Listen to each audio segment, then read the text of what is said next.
जुमरात को ये कबर खुदाई करवाया था और बाहर से गोरखन ला के जुमरात जुम्मा हफ्ता इतवार चला गया। फिर से हल्का हल्का बीनी खुशबू आने लगा।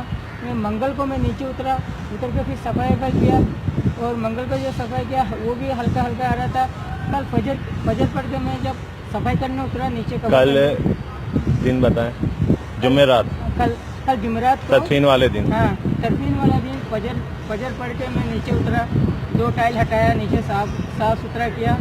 साफ सुथरा करने के बाद अगर वो जब देख रहा तो खुशबू ज़्यादा आने लगा। जब खुशबू ज़्यादा आ रहा, किसकी कबर थी ये हजरत वो जुनैद जमशेद साहब का कबर है। वो पहले से हजरत अल्लामा तौफीक उस्मानी साहब ने खुदवा के रखा था। और ये अल्लाह का कुदरत है, कल फजर के बाद से खुशबू इतना तेज़ होने लगा। और जब तक तदफीन नहीं हुआ तब तक लोग मिट्टी के लिए तरस रहा था, वहाँ की मिट्टी के लिए। उनका बेटा जो सूंघ रहा था वो उसी कबर का मिट्टी था। हमने गोरखन को बोला थोड़ा सा मिट्टी उठा के बेटे को दीजिए। हमने अपनी जेब से शोपर निकाल के उनको थोड़ा सा मिट्टी दिया। सुभान अल्लाह, सुभान अल्लाह, बहुत खुशबू आ रहा था। माशाअल्लाह।